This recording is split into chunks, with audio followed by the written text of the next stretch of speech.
Life is too short, so enjoy your life every second and moment. Welcome to Tazrian History. Hi everyone, good morning. কী অবস্থা সবার? This is Tazrian from Tazrian story.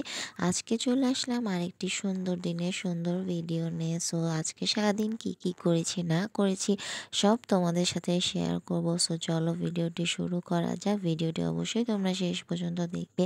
এই যে সকালবেলা ঘুম থেকে উঠে আমি প্রতিদিনের মতো পানি খেয়ে নিতেছি খালি পেটে। তারপর আমার হেয়ার ঠিক মতো বাঁধার পরে আমি আমার ঘরের কাজ শুরু করে দিতেছি।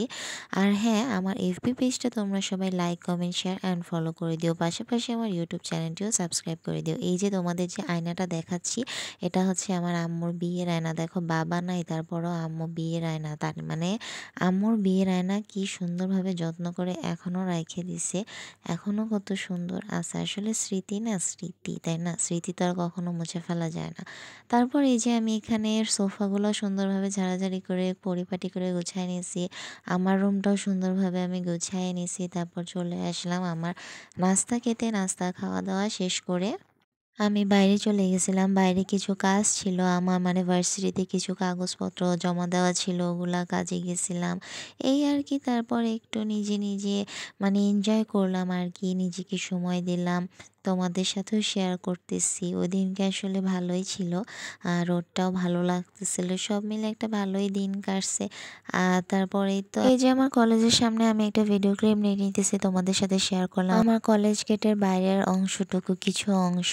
আসলে এটা হচ্ছে কয়েকদিন আগের ভিডিও, বাট এডিট করতে করতে কিছুটা সময় লেগে যাওয়ার কারণে তোমাদের সাথে এখন শেয়ার করতে হচ্ছে। তার জন্য আই এম এক্সট্রিমলি সরি। আমি অলওয়েজ চেষ্টা করি তোমাদের সাথে নতুন কিছু শেয়ার করার জন্য।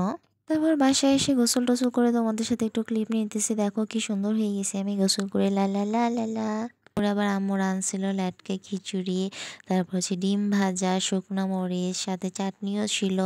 আবার সন্ধ্যার দিকে ওই যে আমি বলছিলাম না যে আমার শরীরটা খারাপ, তাই ডাক্তারের কাছে গেছিলাম একটু। ডাক্তার বলল যে এটা নর্মালি হইতেছে একটা ভাইরাস, মানে হচ্ছে ওয়েদার চেঞ্জ তো আসলে, এই জন্য আর কি নর্মাল জ্বর ঠান্ডা। মানে আমার না জ্বর ঠান্ডা লাগলে এত অবস্থা খারাপ হয়, যেন মনে হয় যে কি হয়ে গেছে। জ্বর ঠান্ডা হইলে আমার মানে আমি তো নিঃশ্বাসই নিতে পারি না, এত খারাপ হয়। আমার মতো এরকম কার কার হয় জ্বর ঠান্ডা লাগলে এত অবস্থা খারাপ? কমেন্ট করে জানিয়ে দিও। এই যে যে এখন হালিম তারপর পুরি খাইতেছি, এটা খুবই ফেমাস। আজকে 20 বছরের উপরে হবে, আমি আসলে সঠিক জানি না। এই মানে মামার দোকানটা খুবই ভালো হালিম, তোমরা ট্রাই করে দেখতে পারো। হালিমের মামার ওই দোকানটার অ্যাড্রেস হচ্ছে মিরপুর 1-এ, ক্যাপিটাল মার্কেটের পিছনে। ট্রাই করে দেখতে পারো, তোমাদেরকে লোকেশনটা দিয়ে দিলাম। তারপর বাসায় এসে দেখি যে রুটি বানায় যে আন্টি, ওই আন্টি চলে আসছে, রুটি বানাচ্ছে। এদিক দিয়ে মা রুটি ঠান্ডা করতেছে। এভাবে না রুটি যদি ফ্রোজেন করে রেখে দাও তাহলে না অনেক দিন পর্যন্ত যায়, মানে এভাবে ঠান্ডা করে হালকা একটু সেক দিয়ে।